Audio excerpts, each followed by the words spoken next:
여러분, 오늘 함께 읽은 이사야서 말씀처럼 우리 민족이 어둠 속에서 고통받고 헤매던 백성으로서 멍에와 채찍과 압제자의 몽둥이에 신음하던 때가 바로 36년 일제 강점기 세월이지 않았나 싶습니다.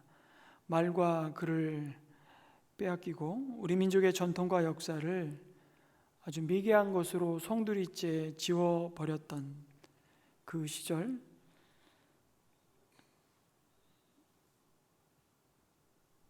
이 나라의 역사가 참 무가치한 것으로 짓밟아 버림을 당했던 참혹하고 고통스러웠던 때였을 것입니다. 공교롭게도 그것은 1907년 평양 대부흥, 평양 산정원 교회에서 시작된 대부흥의 시기와 맞물려 찾아왔죠. 참 아이러니하게도 이 민족이 복음으로 깨어나는 그 시기에 이 땅에 하나님이 부어주신 구원의 큰 빛을 보고 세상을 새롭게 하는 영적인 기지개를 활짝 펴려던 때에 이 민족은 나라를 잃어버렸습니다. 가장 씻을 수 없는 수치와 긴 어둠의 역사가 그렇게 시작되었던 것이죠. 그리고 주권을 잃어버린 그때에 이 땅의 독립을 위해 전생애를 바친 자들 가운데 수많은 그리스도인들이 또한 일어나기도 했습니다. 그들이 바로 오늘의 대한민국을 있게 한 하늘의 미랄, 영상에서 보았듯이 구루터기와 같은 자들이 아닐까 싶습니다. 그리고 이 나라의 민족은 해방을 맞이했죠. 그리고 1948년 5월 31일 처음으로 대한민국의 재헌국회가 열렸습니다. 그 재헌국회의 임시의장을 맡은 분이 지나간 역사 속에서 한 인물에 대한 평가는 공과가 다 있지만 이승만 박사에 의해서 다음과 같은 개회사로 재헌국회가 시작이 되죠. 그 개회사의 한 대목을 읽어드리겠습니다. 대한민국 독립민주국 제1차 회의를 여기서 열게 된 것을 우리가 하나님께 감사해야 할 것입니다. 어떤 종교 사상을 가지고 있든지 누구나 오늘을 당해서 사람의 힘만으로 된 것이라고 자랑할 수 없을 것입니다. 그러므로 하나님에게 기도드리지 않을 수 없습니다. 우리가 다 성심으로 일어서서 하나님에게 감사를 드릴 터인데 이윤영 의원 나오셔서 간단한 말씀으로 기도를 올려주시기 바랍니다 라는 개회사로 대한민국 재헌국회는 이렇게 기도로 시작되었죠. 올해가 이 나라의 광복 81주년이 되는 해입니다. 그러나 여전히 동시에 남북 분단의 아픔을 경험하고 있습니다. 이러한 민족의 현실 속에서 그리고 한 그리스도인으로 이 나라와 이 민족을 생각하면서 우리가 기억하고 붙들어야 할 약속의 말씀이 무엇이겠습니까? 물론 매년 광복절을 전후로 우리는 광복절을 맞아서 누렸던 그 독립의 기쁨과 감격을 우리가 다시 한번 기억하며 감사하지 않을 수 없죠. 주님이 이 나라와 이 민족을 얼마나 사랑하시고 또 긍휼히 여기시는지 그리스도인으로서 우리는 더욱 감사하지 않을 수 없습니다. 이 모든 구원의 역사를 마침내 이루시고 그 은혜를 주님 앞에서 큰 기쁨과 즐거움으로 누리게 하시는 것은 전적으로 하나님의 열심이었음을 이사야는 선포합니다. 그러면서 이 나라를 창성케 하시는 분은 하나님이심을 너희는 잊지 말라고 말씀하시죠. 이사야서 9장 3절 말씀을 개역개정 성경에서는 이렇게 번역했습니다. 주께서 이 나라를 창성하게 하시며 그 즐거움을 더하게 하셨으므로. 여러분, 우리가 나라와 이 민족을 위해 하나님 앞에 엎드려 기도해야 할 이유가 있다면 바로 여기에 있습니다. 하나님이 붙드시지 않으시면 이 나라와 민족은 아무것도 아니요, 자랑할 것이 정말 별로 없는 민족이라는 사실. 반만년 역사 속에 정말 가장 찬란하고 부유한 시대를 우리는 살아가고 있죠.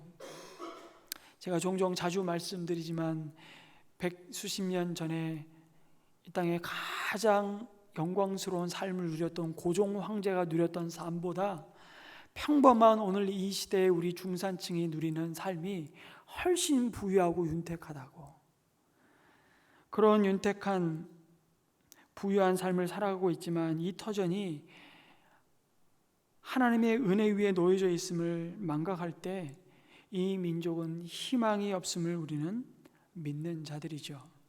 그런데 우리는 자꾸 이 사실을 잊어버립니다. 그리고 우리는 우리의 가진 것과 그 힘을 더욱 자랑하며 의지하며 살아가죠. 여러분, 이사야 선지자의 탄식이 바로 그것입니다. 이스라엘 백성이 과거 그들에게 행하셨던 하나님의 그 놀라운 구원의 역사를 잊어버렸다는 겁니다.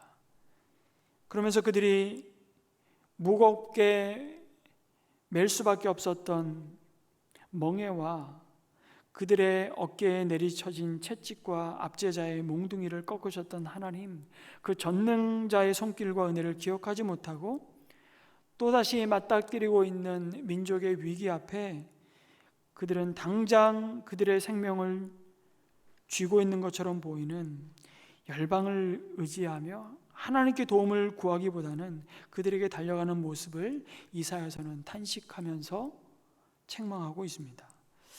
하나님은 자기 백성 삼으신 이스라엘이 애굽에서 비참한 노예로 죽어갈 때 그 절규를 들으셨고 오직 하나님의 전적인 권능과 은혜로 그들을 건져내셨던 분이셨죠. 그러나 그 약속의 땅 가나안에 들어오자 사사시대가 시작됩니다. 그들의 죄악으로 말미암아 하나님을 잊어버리고 열방을 의지할 때 오히려 다 내쫓으라고 하신 가나안 족속으로부터 그들은 압제를 당하며 그 가나안 족속이 그들을 향한 채찍이 되어버리고 맙니다. 그 중에서도 가장 그들을 고통스럽게 했던 하나님의 언약의 백성을 고통스럽게 했던 족속이 미디안 족속입니다. 그 미디안으로부터 신음할 때 내가 어떻게 그 겁쟁이 기드온 사사를 통해서 너희들을 그 압제로부터 구원했는지를 기억하라고 반복해서 말씀하죠. 그런데 그들은 여전히 위기 앞에 의지할 대상이 되지 못하는 나라를 향해 달려가 머리를 숙였습니다. 그리고 그들이 세운 우상 앞에 절하며 엎드리는 자기 백성을 보며 하나님이 탄식하는 겁니다. 오늘 9장의 말씀은 여러분 이사야 7장부터 계속 이어지는 말씀이죠. 남유다 아하스 왕이 하나님을 의지하지 않고 그 시대의 제국, 온 세상을 집어삼킬 것처럼 일어나고 있는 제국 아수르를 기대어서 북이스라엘과 아람 연합군을 대적하고 있음을 하나님은 책망하시는 겁니다. 이 백성의 교만과 완악함을 책망하시면서 그들을 창성케 할 것이라고 믿었던 것들이 무너져 내릴 것이라고 말씀하시는 겁니다. 그럼에도 그들은 여전히 어리석은 대답만 하나님 앞에 늘어놓습니다. 오늘 말씀 9절에 이어서 10절에 보면 이렇게 말씀합니다. 벽돌이 무너졌으나 우리는 다듬은 돌로 쌓았고 뽕나무들이 찍혔으나 우리는 백향목으로 그것을 대신하리라 하는도다. 무슨 말입니까? 그들은 여전히 벽돌 대신에 다듬은 돌을 찾고 뽕나무 대신 백향목을 우리에게 수없이 끝없이 공급할 것만 같은 그 레바논, 그 이방 민족을 우리가 붙들기만 한다면 아무 문제될 것이 없다고 말하고 있는 거죠. 마치 이런 것과 같습니다. 한때 우리가 국민소득 3만 불만 넘으면 우리 불행은 그 행복 시작일 것처럼 살았죠. 그런데 지금 우리나라 국민소득은 1인당 GNP 3만 7천 불 시대를 살고 있습니다.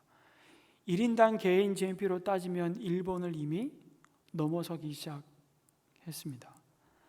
그리고 우리는 여전히 다시 말하죠. 아니, 여기서 끝이 아니고 4만 불, 5만 불 시대가 열리면 우리는 계속해서 부국강병한 나라가 되면 우리는 무시당하지 않고 더 이상 열강이 함부로 우리나라를 대할 수 없을 것이기에 오늘도 우리는 모든 문제의 해답이 먹고 사는 문제, 경제 성장에 달렸다고 생각하면서 질주해 가고 있습니다. 그러나 이 모든 역사의 주관자이신 하나님은 그렇게 말씀하시지 않습니다. 하나님이 없는, 하나님이 삭제된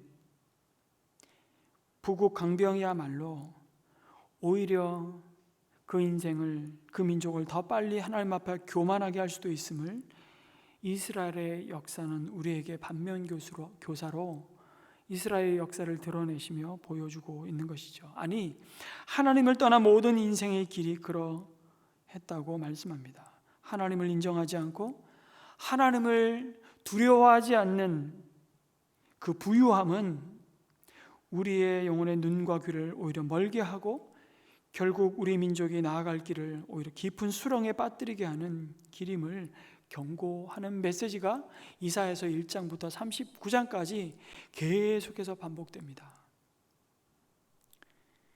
왜 그렇습니까? 하나님의 공의와 정의와 그리고 하나님의 평강이 없는 그 부유함은 오히려 더욱 인생으로 하여금 탐욕과 착취와 불의함으로 말미암아 고통받는 백성을 낳을 뿐이기 때문이죠. 그러나 여러분, 아직 절망할 때가 아니라고 말씀하십니다. 이런 절망적 상황 가운데 오늘 이사야 9장 말씀에 오히려 놀라운 반전을 말씀하시죠. 갑자기 밝고 희망찬 미래를 예언합니다. 여러분, 9장 말씀을 시작하면서 이 말씀에는 우리말에는 없는데 히브리어 성경에 기록되어 있는 접속사 하나가 9장을 엽니다. 그 접속사는 키라는 히브리어인데요, 번역하면 그럼에도 불구하고 라는 의미입니다. 지금 온 세상이 어둠으로 쌓여있고 빛이 보이지 않지만 그럼에도 불구하고 하나님의 마음은 유다 백성이 결코 망하는 것을 원하지 않는다고. 잘못하면 꾸짖고 징계하시지만 그러한 하나님의 진노와 심판 중에도 하나님은 여전히 그의 사랑하는 자녀들이 주께 돌이키고 회복받기를, 그 회복의 은혜를 부어주실 준비를 언제나 하고 계시는 겁니다. 문제는 그 은혜를 받을 준비가 전혀 안 되어 있는 이스라엘 백성의 모습이죠. 이사야서를 읽다 보면 계속해서 여러분, 그 이스라엘 백성의 교만에 대해서, 어리석음에 대해서 심판하시겠다고 선포하십니다. 심판을 얘기하셨다가 그런데 그 다음에는 또다시 소망과 회복의 메시지가 나오는데 혼란스러운 거예요. 왜 이런 말을 했다가 또 저기선 저런 말을 하는가? 종잡을 수 없는 것처럼 보이지만 여러분, 우리가 종잡을 수 없는 것처럼 이해되지 않는 이유는 그 자녀를 향한 하나님의 진심을 우리가 여전히 잘 모르기 때문이죠. 하나님은 이사야를 통해서 어둠 속에서 고통받던 백성에게서 그 어둠이 거칠 날이 올 것이라 그 회복을 말씀하십니다. 멸시받던 스불론 땅과 납달리 땅을 연합게 하실 것이라고 약속하시요. 어째서 이런 회복이 이루어질 수 있는지를 2절에서 말씀을 이어가시는데, 어둠 속에서 헤매던 백성이 큰 빛을 보았기 때문이라고. 사망의 그늘에 아래 신음하던 백성에게 빛이 비쳤던 것이기 때문에, 이 놀라운 회복은 그들의 노력과 그들의 능력과 지혜 때문이 아니라 그들 스스로에게는 사망의 어둠을 걷어낼 가능성이 없었지만 큰 빛이 어둠을 뚫고 그들 가운데 오셨기 때문이라고 말씀하고 있는 것입니다. 여러분, 그 빛은 누구일까요? 그 빛은 바로 예수 그리스도이십니다. 이 사실을 마태복음 4장 12절에서 18절로 16절로 예수님 자신이 오늘 이 이사야 예언이 어떻게 이루어졌는지를 증거하고 있죠. 예수께서 요한이 잡혔음을 들으시고 갈릴리로 물러가셨다가 나사렛을 떠나 수불론과 납달리 지경 해변에 있는 가버나움에 가서 사시니 이는 선지자 이사야를 통하여 하신 말씀을 이루려 하심이라. 일러스되 스불론 땅과 납달리 땅과 요단강 저편 해변길과 이방의 갈릴리여, 흑암에 앉은 백성이 큰 빛을 보았고 사방의 땅과 그늘에 앉은 자들에게 빛이 비치었도다 하였느니라. 이때부터 예수께서 비로소 전파하여 이르시되 회개하라, 천국이 가까이 왔느니라 하시더라. 여러분, 예수님 자신 스스로도 요한복음 9장 5절에서 이렇게 내가 누구인지를 드러내시죠. 내가 세상에 있는 동안 나는 세상의 빛이다. 그리고 그 빛 되신 예수님을 만나고 죄악의 어둠과 그 어둠이 가져온 사망에서 건짐받고 죄의 종노릇 하던 자들이 자유함을 얻는 은혜의 역사가 시작되었다고 선포하십니다. 성경은 그 구원의 이야기들로 여러분 가득 차 있죠. 그리고 그 큰 빛을 이 나라의 민족을 또한 사망의 그늘에서 살리셨음을 우리는 기억합니다. 큰 빛으로 오신 예수님으로 말미암아 하나님께서 그 백성에게 행하신 일이 무엇인지를 이어서 말씀하십니다. 그들에게 큰 기쁨을 주셨고 그들을 행복하게 하셨다고 말씀하죠. 그것은 마치 추수 때에 곡식을 거두는 추수의 기쁨 같고 전쟁에서 승리한 뒤에 전리품을 취하는 자들의 기쁨이라고 묘사합니다. 그러면서 그것이 미디안을 치시던 날처럼 하나님의 백성을 억압하고 착취하던 모든 고통과 절망으로부터 자유케 되는 은혜라는 사실을 잊지 말라고 말씀하십니다. 아니, 왜 하필이면 사사시대의 미디안과의 전쟁을 또 언급하시는 걸까요? 여러분, 우리 다음 달에 이제 매일 성경으로 사사기 말씀을 묵상하게 되는데요, 사사기 7장 8절에 가면 사사 기드온이 이 미디안의 압제로부터 하나님의 부르심을 받고 이스라엘 백성을 구원하는 놀라운 하나님의 구원의 역사에 쓰임받는 사사로 부름을 받습니다. 그런데 참 놀랍게도 기드온의 부름을 받고 기드온이 이스라엘 백성에게 이 전쟁에 참여할 것을 요청할 때 3만이나 되는 인원이 모였지만 3만도 아니라 1만도 아니라 1000명도 아니라 하나님은 300명의 군사만을 데리고 미디안 13만 5천 대군과 맞서게 하시는 것입니다. 이건 그럴 때 이미 계산이 끝난 전쟁이었습니다. 이길 수 없는 싸움인 거죠. 하나님이 이길 수 없는 전쟁 앞에 그들을 세우시고 그들로 하여금 오히려 철저히 그 300명의 군사들도 철저히 무장 해체를 시키십니다. 그런 뒤에 창과 칼과 방패로 미디안을 이기게 하시는 것이 아니라 횃불과 항아리와 나팔만 취하고 나아가서 나팔을 불고 항아리를 깨뜨리고 횃불을 흔들자 미디안 군대가 서로 자중질 않게 하심으로 승리케 하시는 것입니다. 여러분, 뭘 말씀하시는 겁니까? 너희의 탁월함으로, 너희의 잘남으로 이기는 싸움이 아님을 왜 모르느냐고. 너희가 왜 가나안 족속으로부터 압제받으며 수탈과 이렇게 오합지졸로 자중질환으로 다 무너질 미디안으로부터 그렇게 수탈을 당하며 고통을 받는 줄 아느냐? 그것은 너희가 힘이 없어서가 아니라고, 너희에게 군대가 없어서 아니라고, 너희에게 세상을 호령할 장군이 없어서가 아니라고, 너희가 하나님을 너희의 마음에 두지 않고 하나님 한 분에게 충성하지 않은 결과라고, 하나님의 뜻에 불순종한 결과임을 왜 모르느냐고 말씀하시는 것이죠. 이 미디안 대적을 물리친 나를 묵상할 때마다 하나님을 향한 전심의 마음을 잃어버리고 그 마음이 반심이 되고 어느덧 하나님을 향한 그 마음이 무심이 될 때 그들에게 찾아온 것은 근심과 두려움과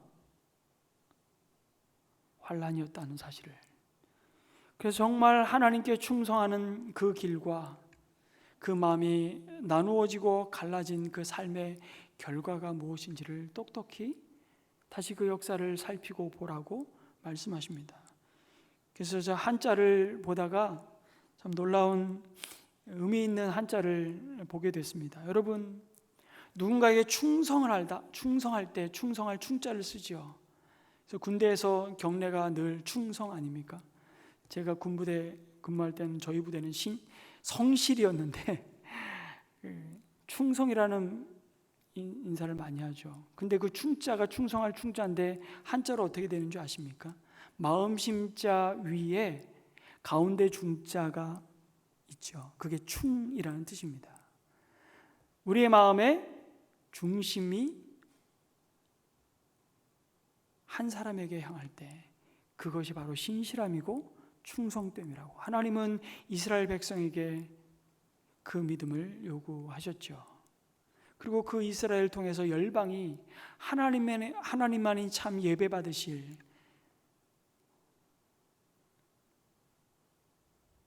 참 주이심을, 구원자이심을 열방이 보고 주님께 돌아오기를 기대하셨던 겁니다. 그런데 그 마음이 어떻게 됩니까? 갈라지죠. 하나님을 향한 마음과 세상을 향한 마음, 그 마음이 두 마음으로 나누어지는 순간 그들에게 찾아온 것은 근심과 두려움과 염려와 불안과 그리고 끝없는 어둠의 속박이었다는 사실. 그래서 여러분, 근심 환자가 있더라고요. 여러분, 근심 환자가 한자로 어떻게 되냐면 마음심자에 가운데 중자가 2개 붙어 있는 게 근심할 환자입니다. 참 놀랍지 않습니까? 한자를 이렇게 보다 보면 이 한자로 뜻풀이할 때 참 재밌는 한자가 너무너무 많아요. 하나님을 향한 마음이 나누어질 때, 갈라질 때 그들에게 남는 인생에 찾아온 열매는 근심밖에 없는 것이죠. 그럼에도 불구하고 하나님은 그의 백성을 그 어둠에서 빛으로, 그들의 압제의 멍에와 고통에서 자유를 주시고자 모든 침략자의 군화와 피 묻은 군복을 땔감으로 불에 태우시며 참된 평화를 반드시 이루실 것이라고 약속하십니다. 이 하나님의 열심을 막을 자가 없을 것이라고 말씀하시죠.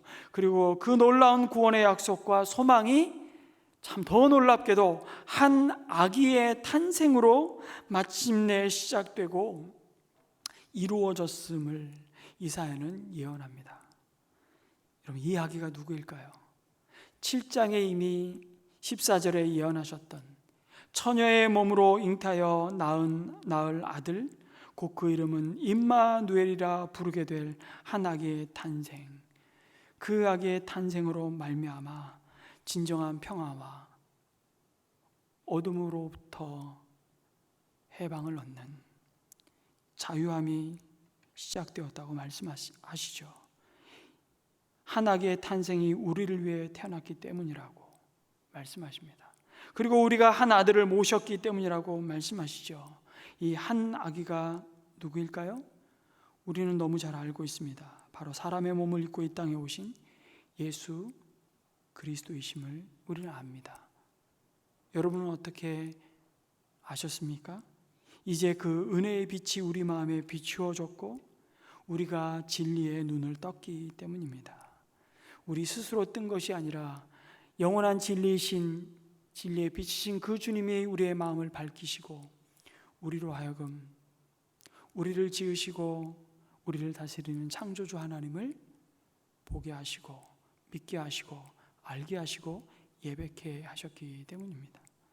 그런데 이 오실 메시아에 대한 예언을 정작 예언했던 성령의 감동을 따라 받은 이사야와 여러분, 그 시대의 이스라엘 백성 입장에서는 여러분, 이 민족이 풍전등화와 같은 아수르의 침공 앞에 벌벌 나라의 존폐 위기 가운데 놓여 있는 이 위기 앞에서 이사야가 말하고 있는 한 아기가 태어날 것이다 라는 예언이 여러분 전혀 위로가 되지 않았을 것입니다. 그들의 문제에 해답이 되지 않아 보입니다. 그들에게 당장 필요한 것은 강력한 군주였을 것이고 다윗 왕과도 같은 용감무쌍한 장군이 필요했겠죠. 그러나 사망의 그늘에 앉아 신음하는 백성을 구원하는 일은 세상의 그 어떤 제국의 권력으로도 할 수 없다는 사실을 이미 오래전부터 말씀하셨던 겁니다. 그리고 마침내 우리 가운데 그 한 아기는 오셨습니다. 그리고 구원자로 오신 예수님은 우리를 지금 다스리고 계시다고, 빛으로 그리고 아기의 모습으로 오신 예수님의 이름을 우리에게 나타내시며 그 사실을 우리에게 증거하시죠. 그 이름은 이 땅에 오셔서 그 백성을 다스리는 예수님이 누구이신지를 그대로 묘사해 주고 있습니다. 네 가지 이름을 우리에게, 그 빛으로 오신 한 아기로 가장 연약한 모습으로 오셨으나 오늘 우리를 다스리시고 우리를 그 죄와 사망의 어둠으로부터 건져내신 그 예수 그리스도가 누구이신지를 예수님이 오시기 700여 년 전에 이사야의 입을 통해서 놀랍게 알려주십니다. 그 이름은 첫 번째, 예수님은 우리의 놀라우신 조언자시라는 사실이죠. 예수님은 세상의 그 어떤 것과 비교할 수 없는 가장 완전하시고 선하신 최고의 상담자요 돕는 자시라고 말씀합니다. 경이로움으로 가득 찬 상담자이시죠. 어떤 것과 비교할 수 없는 지혜와 사랑으로 그 백성을 인도하시고 보호하시고 지키시는 분이시라고. 여러분, 인생의 수많은 문제와 선택 앞에 우리는 좌절하고 때로는 두려워하며 어찌할 바를 알지 못하고 방황할 수밖에 없는 인생들입니다. 그런 우리 모두에게는 여전히 좋은 자가 필요하지요. 그런데 오늘 하나님께서는 놀라우신 좋은 자, Wonderful Counselor, 예수 그리스도를 우리의 위로자로, 우리의 상담자로 이 땅에 보내셨습니다. 그래서 그 예수님을 성경은 보혜사라고 증거합니다. 예수님 자신이 또 다른 보혜사를 보내시겠다고 말씀하신 것처럼 자신이 보혜사이셨죠. 파라클레이토스라는 헬라어인데요, 파라는 옆에서, 클레이토스는 돕는 자, 위로자, 상담자라는 뜻입니다. 예수님이 우리의 보혜사이시고 또 다른 보혜사를 우리 가운데 보내셔서 지금 우리와 함께 하신다고 약속하여 주셨습니다. 여러분 안에는 그 또 다른 보혜사 성령 하나님을 모시고 사시는지요? 누구의 조언을 따르며 구하며 살아가야 되는지는 특별히 오늘 이 시대에 너무나 중요한 것 같습니다. 그래서 많은 전문가들을 찾아가죠. 우리 어떤 문제 앞에 돌파구를 찾고자 할 때 우리는 끊임없이 그 분야의 전문가들의 조언을 구하죠. 그래서 우리 옆에 어떤 조언자와 상담자를 두느냐가 우리 일생을, 아니 어쩌면 우리의 영혼을 결정할 수 있기도 합니다. 내 옆에 누구를 두느냐, 누구랑 교제하고 친한지가 너무 중요하죠. 그래서 어느 때보다 전문 상담가를 우리는 백방으로 찾아다닙니다. 그런데 여러분, 우리에게는 오은영 박사나 이호선 박사 같은 분과 상담하려면 여러분 비싸요. 우리 목자 수련회 때 이호선 박사를 한번 초청하려고 지금 접촉하고 있는데 비싸요. 모시기 쉽지 않더라고요. 그런데 예수님은 공짜예요. 언제든지 만나기 원하시면 놀라우신 조언자이신 완전하신 지혜로 우리를 상담하시고 우리를 가르치시는 그 주님은 오라고 하십니다. 값 없이 돈 없이 와서 포도주와 젖을 사가라고. 이사야서는 놀랍게 이 사실을 55장에서 선포하고 있죠. 놀라운 복음입니다. 한번 읽어보겠습니다. 너희 모든 목마른 사람들아 어서 물로 나오너라. 돈이 없는 사람도 오너라. 너희는 와서 사서 먹되 돈도 내지 말고 값도 지불하지 말고 포도주와 젖을 사거라. 어찌하여 너희는 양식을 얻지도 못하면서 돈을 지불하며 배부르게 하여 주지도 못하는데 그것 때문에 수고하느냐. 그러면서 놀라운 말씀을 하십니다. 들어라. 내가 하는 말을 들어라. 그리하면 너희가 좋은 것을 먹으며 기름진 것으로 너희 마음이 즐거울 것이다. 여러분, 놀라우신 지혜와 능력으로 우리를 돕고 우리의 삶을 인도하시는 그 놀라우신 상담가 예수님이 우리와 언제나 임마누엘 되셔서 함께 하시는 우리의 구주이심을 믿습니다. 그분 앞에 우리는 여러분 더 이상 가릴 것도 감출 것도 없습니다. 내 삶이 아무리 엉망진창이어도 여러분 그분 앞에 내 삶을 그대로 있는 모습 그대로 보여드려도 괜찮습니다. 그분 앞에 여러분 내 인생의 태클, 내 인생의 걸림돌이라고 생각하는 여러분 누군가가 있습니까? 그 사람을 주님 앞에 데리고 가서 실컷 욕하십시오. 상관없습니다. 근데 그걸 사람에게 쏟아내는 순간 여러분 그것은 독이 되어 나도 죽이고 남도 죽일 것입니다. 비싼 돈 들여 상담할 필요가 때로는 있죠. 근데 그 상담가를 만나기 전에 여러분 최고의 지혜로운 상담가 되시는 예수님께 먼저 나오셔서 물으시기 바랍니다. 예수님이 우리에게 하나님 뜻을 알려주시고 격려해 주시고 용기를 주실 것입니다. 그런데 참 안타깝게도 사람들은 이 예수님을 알아보지 못하죠. 아니 오히려 배척합니다. 외면하죠. 왜요?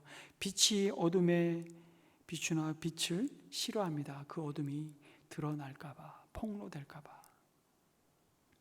가끔씩 저에게 등록하시고 자신의 과거가 드러난 것 때문에 교회를 떠나겠다. 여러 가지 우리나라 수치 문화 속에서 유교적 기독교인 문화 속에서 자신의 지나온 바꿀 수 없는 되돌이킬 수 없는 과거의 수치가 드러나는 순간, 고백되는 순간 그것이 복음으로 온전히 치유되기 전에 여러분 그것이 감당이 안 돼서 공동체를 또 떠나고 도망다니는 분들을 가끔씩 뵙게 됩니다. 근데 참 안타까워요. 언제까지 그러고 사실 건지 묻고 싶더라고요. 찰스 스펄전 목사님, 설교의 제왕이라는 분이 하나님의 말씀으로 굉장히 많은 인생들을 주님께 돌아오게 하는 참 귀한 인생의 정말 주님의 귀한 사역을 감당했던 목사님이 이 본문을 묵상하면서 이런 말씀을 나누는 겁니다. 인류가 무너진 것은 최초의 잘못된 상담자를 만났기 때문이라고 말하는 겁니다. 그러면서 이분이 쓴 표현을 제가 그대로 읽어드리면 이 세상이 멸망당한 것은 한 카운셀러 때문이다. 뱀으로 가장한 사탄이 뛰어난 교묘함으로 여인을 꼬드겨, 여기서 여인은 누구일까요? 하와이죠. 우리 하와 할머니. 그 여인을 꼬드겨 하나님과 같이 되리라는 헛된 희망으로 선과 악을 아는 나무의 실과를 먹게 하지 않았는가? 우리 어머니가 창조주에게 방귀를 들게 한 것이 그 사악한 상담 때문이 아니었던가? 그 죄의 결과로 온갖 비애와 함께 이 세상에 죽음을 가져오지 않았던가? 오 사랑하는 자들이여, 세상을 파괴한 상담자가 존재한 것처럼 이제 세상을 회복할 상담자가 필요한 것은, 우리에게 필요한 것은 너무나 당연한 일이라네. 정말 공감되지 않습니까? 거짓된 좋은 자의 말을 따름으로 세상이 파괴되고 모든 인류의 고통이 시작되었기에 이제 하나님은 다시 놀랍고 참된 좋은 자를, 세상을 회복할 상담자가 오셔야만 했다는 사실을, 스펄전 목사님의 이 말이 얼마나 오늘 이 시대에 우리가 또 귀를 기울여 들어야 할 도전인지 모릅니다. 여러분에게는 그 상담자가 함께 계신가요? 거짓 선지자의 조언을 구하는 이스라엘의 왕들의 모습처럼 안전하다, 괜찮다, 귀에 듣기 좋은 말, 혀의 단맛과 같은 말로 분별을 하지 못하게 만드는 것처럼 여러분, 오늘 우리 시대도 수많은 헛된 조언을 구하며 방황하는 영혼들이 얼마나 많은지 모릅니다. 그리고 그러한 영혼들을 훔치는 자들이 여러분 호시탐탐 유혹하는 시대를 우리 여전히 살아가고 있죠. 어느 때보다도 진정한 상담자 되신, 우리 소리에 귀를 기울이시고 우리의 눈물의 의미를 알아들으실 수 있는 상담자가 필요한 것입니다. 때로는 잠 못 이루는 불변의 밤을 보내며 눈물로 베개를 적시는 고통의 무게를 이해해 주실 수 있는 영원하시고 참되신 상담자가 필요합니다. 그분이 바로 예수 그리스도이십니다. 여러분, 세상의 상담자는 아무리 내 말에 귀를 기울이고 우리 소리를 잘 알아듣는다 하더라도요, 진정한 해답을 줄 수는 없습니다. 그냥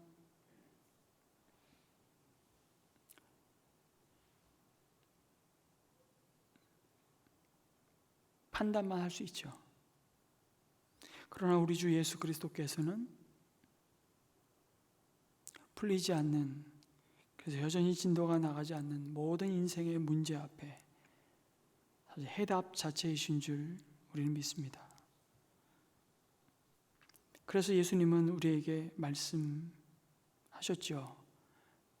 너희가 나를 떠나서는 아무것도 할 수 없느니라. 여러분, 예수님의 지혜는 그 깊이를 다 헤아릴 수 없을 만큼 깊고 놀랍습니다. 그래서 주님 앞에 여러분 우리가 서게 될 때 우리 인생을 우리는 비로소 새롭게 보게 될 것입니다. 그래서 여러분, 예수님이 주신 이 약속의 말씀을 붙드십시오. 첫사람 아담의 죄로 말미암아 사망이 왔으나 둘째 아담이신 예수님이 우리에게 오심으로 우리 가운데 진정한 생명이 회복되었음을 믿으시기를 주님의 이름으로 축복합니다. 예수님이 우리를 위한 이 놀라운 상담자이실 수 있는 것은 그분이 바로 동시에 전능하신 하나님이시기 때문이죠. 여러분, 여기서부터 유대인들은 충격에 빠질 수밖에 없습니다. 아니, 어찌 한 아기가 우리는 함부로 입에 담을 수조차 없는 하나님이라고, 그것도 전능하신 하나님이라고 감히 말할 수 있느냐고, 신성모독 중에 이런 신성모독이 없다고, 아마 그래서 이사야를 톱으로 켜서 죽였던, 그게 이사야의 순교의 유대 전승이 이어오는 역사이죠. 그렇게 이사야는 죽임을 당했는지 모르겠습니다. 그런데 예수님은 자신을 이렇게 소개하시죠. 이미 요한복음 14장인가요? 빌립이 제발 하나님을 한 번만 보여주십시오. 그러자 예수님은 그 의심 많은 빌립을 향해 너희가 여태까지 나를 보았거늘 나를 본 자는 하나님 아버지를 보았다고 말씀하시는 겁니다. 나와 아버지는 하나라고 말씀하시죠. 유대인들이, 율법사들이 그 말을 들었을 때 매우 참담하다고, 예수 그리스도를 믿지 못하고 돌로 치려고 하죠. 여전히 오늘 이 시대 속에서도 많은 사람은 이 말을 소화하지 못합니다. 그래서 결국 소화해서 그래도 예수님을 존중해서 하는 말, 꺼내는 말이 사람들은 예수님을 세계 4대 성인 중에 한 사람이라고 묘사하는 겁니다. 정말 예수가 세계 4대 성인 중에 한 명일까요? 아니요, 절대로 그렇지 않습니다. 둘 중에 하나예요. 예수님 스스로가 말씀하시고 주장하셨던 것처럼 그대로 진짜 하나님의 아들이시거나, 아니면 미친 왕이거나 정신병자이거나 과다의 망상증 환자이거나. 어떻게 세계 4대 성인 중 한 사람이 될 수가 있습니까? 둘 중에 하나입니다. 예수님은 다른 선택지가 없습니다. 그가 말한 그대로 하나님의 아들로서 이 땅에 오신 구원자이시거나, 아니면 미친 사람이거나 그가 정말 하나님의 아들이시라면 그러면 그 앞에 우리는 엎드릴 수밖에 없는 것이죠. 그렇지 않으면 그냥 미친 사람이라고 치워버리면 되는 겁니다. 그러나 정말로 하나님의 아들 예수님이 그리스도이시오 하나님 자신이란 것을 믿고 아는 사람은 그분 앞에 무릎을 꿇고 경배하는 것 외에는 다른 반응이 있을 수 없습니다. 그래서 예수님을 어떻게 바라보느냐에 따라서 여러분 우리의 믿음은 종교와 기독교로 갈라지게 되어 있습니다. 예수님을 한 명의 훌륭한 성인으로만 바라보게 되면 그 믿음은 하나의 종교일 뿐이죠.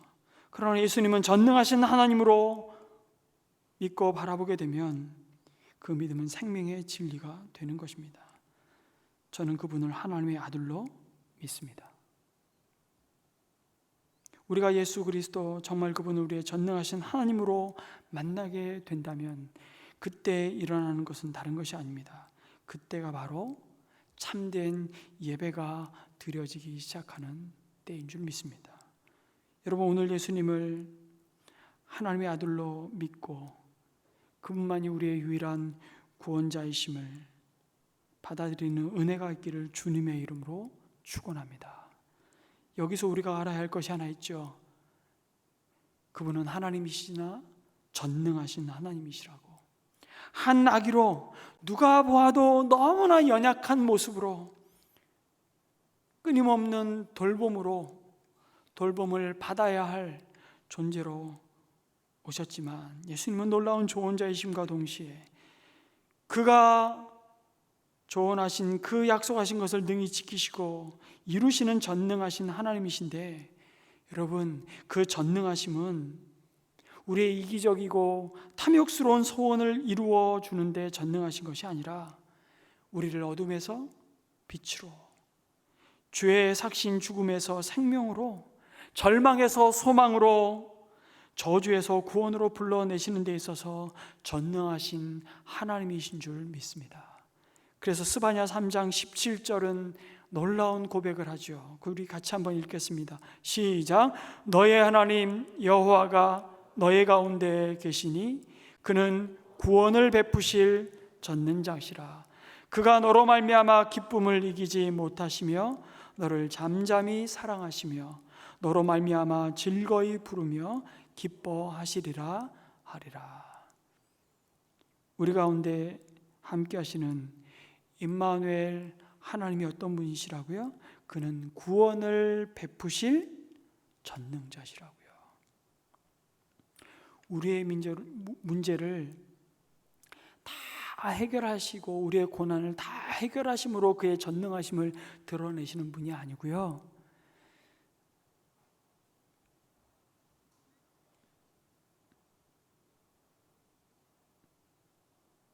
그 문제를, 그 고난을 감당케 하심으로 우리를 성숙하게 하시는 데 있어서 하나님은 실수가 없으시고 전능하신 하나님이신 줄 믿습니다.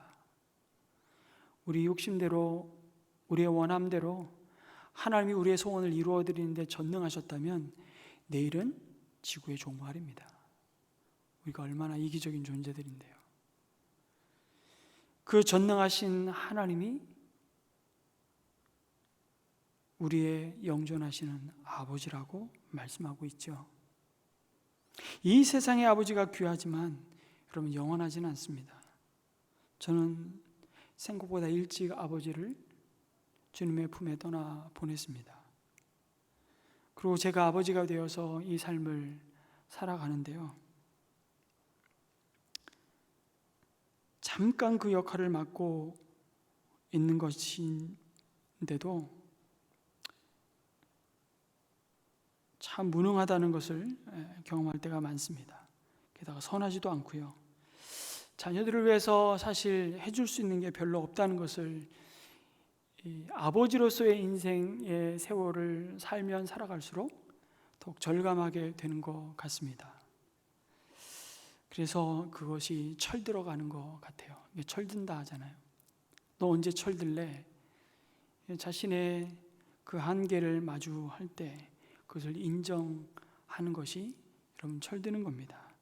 그러면서 우리는 우리의 영원한 아버지 되신 그 하나님께 우리의 삶뿐만 아니라 우리에게 잠시 맡겨주신 자녀의 삶도 맡겨드리는 겸손함이 우리에게 필요하다는 것을 알게 됩니다. 예수님은 우리의 영원한 아버지 되십니다. 저는 영원하지 않지만, 그래서 우리 아이들에게 예수님이 영원하신 아버지라고 말씀하신 것이 얼마나 감사한 일인지 모릅니다. 우리 주님께 그들을 맡겨드릴 수 있어서 감사한 것이죠. 왜냐하면 영존하시는 아버지이신 예수님이 우리에게 약속하셨거든요. 세상에 있는 자기 사람들을 사랑하시되 끝까지 사랑하시겠다고 약속하셨습니다. 끝까지 함께 하시며 끝까지 영원히 사랑하시며 책임지시는 아버지가 되신다고. 이 영원하신, 영존하시는, 이 영원하다는 것이 여러분 우리가 상상할 수 있는 이름이 아니잖아요. 죄에 허물러 죽었던 인생에게 영혼이라는 것을 알 턱이 없을 뿐만 아니라 하나님은 감히 그 이름조차 부를 수 없는 존재였는데, 유대인들은 하나님을 그저 저 멀리 계신, 가까이 하기에는 너무 먼 당신처럼 가까이 할 수 없는 하나님으로 보았지만, 주님은 예수 그리스도 안에서 그분이 나의 아버지라고 말씀해 주십니다. 이제 내 아픔을 아시고 내 슬픔을 아시는, 내 손을 붙들고 함께 걸어가시는 내 아버지이시라고. 내가 주님을 잊어버린다 하더라도, 내가 주님의 손을 놓는다 하더라도 그분이 내 손을 절대로 놓치지 않으시고 끝까지 인도하시고 붙드시는 분이시라고. 그러니 여러분, 우리의 마지막, 어쩌면 이 순례 인생길 끝에서 언제 육신의 짐을 다 내려놓고 벗을지 우리는 알 수 없지만, 그래서 이 순례의 길이 두렵고 막막하지만, 그러나 여러분, 이 순례의 길을 막막하게 두려움으로 가는 것이 아닙니다. 무엇이 기다릴지 모르는 게 아니죠. 주의 약속의 말씀처럼 이 땅에 눈을 감을 때, 주님 앞에서 눈을 뜨는 그 순간, 우리는 영존하시는 아버지 품에서 찬란하게 눈을 뜬 그 순간이 가장 영광스러운 순간일 줄 우리는 믿고 이 순례의 길을 좌로나 우로나 치우치지 않고 달려가는 것입니다. 어떻게 이런 일이 일어난다고요? 우리의 아버지 되신 그분이 우리 손을 절대로 놓지 않으시고 붙들고 이 길을 함께 임마누엘 되셔서 함께 걸어가고 계시기 때문이라고. 마지막으로 한 아기로 오신 예수님은 평화의 왕이시라고 말씀합니다. 자신이 친히 화목제물이 되셔서 하나님께 자신을 희생하여 드리심으로, 낮아지심으로 평화를 우리에게 선물로 주신 왕이십니다. 하나님과 우리 사이의 화목을 이루시고 이제는 더 나아가 우리로 하여금 화목케 하시는 직분을 주셨죠. 에베소서 2장 14절에서 16절은 그 사실을 이렇게 놀랍게 선포합니다. 그리스도는 우리의 평화이십니다. 그리스도께서는 유대 사람과 이방 사람이 양쪽으로 갈라져 있는 것을 하나로 만드신 분이십니다. 여러분, 여기 유대 사람과 이방 사람은 가장 멀리 있는 사람이라고 생각하시면 됩니다. 도무지 어울릴 수 없는 부류, 도무지 한자리에 먹고 마실 수 없는 사람들. 근데 그 둘을 하나로 만드신 분이 누구시라고요? 그리스도시라고요.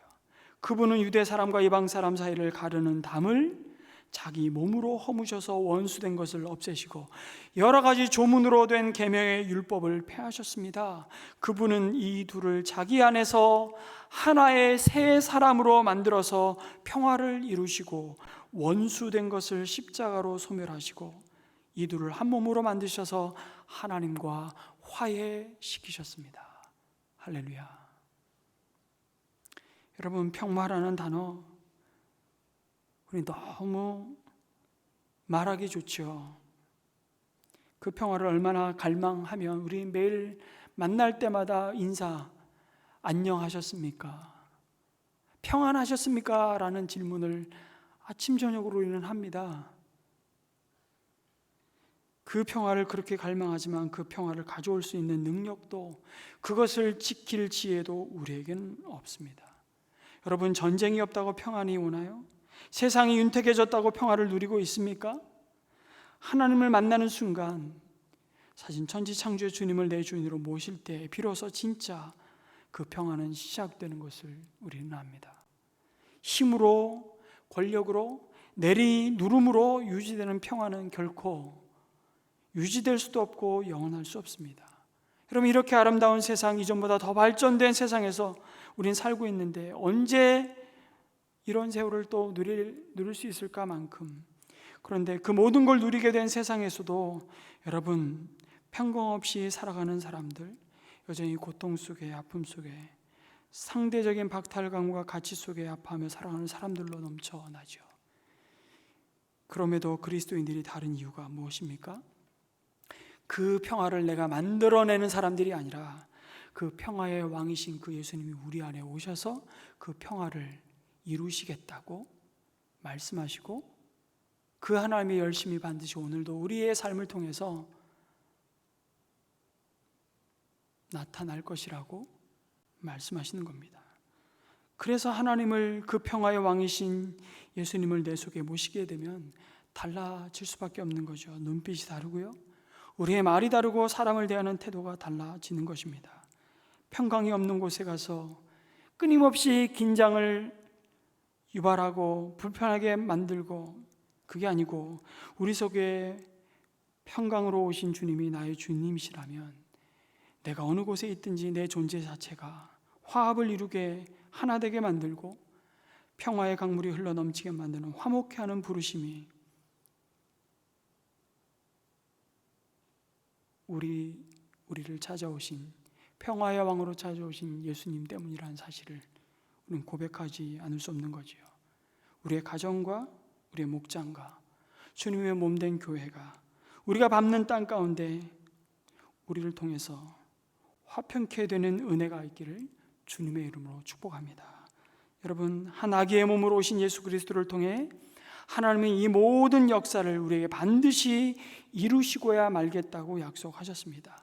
이 하나님의 열심을 우리가 믿기에, 그래서 오늘도 우리는 낙심하지 않고, 여러분, 두려워하지 않고, 절망하지 않고, 원망하지 않고, 또 한 주간을 놀라우신 우리의 상담가시오, 위로자시오, 전능하신 하나님이시며 영존하시는 아바 아버지가 되시는, 그리고 평화의 왕이신 예수님과 우리 영혼의 발을 묶고 또 한 주간 이 믿음의 공주를 싱싱하게 달려가시는 저와 여러분이 되기를 주님의 이름으로 축복합니다. 아멘.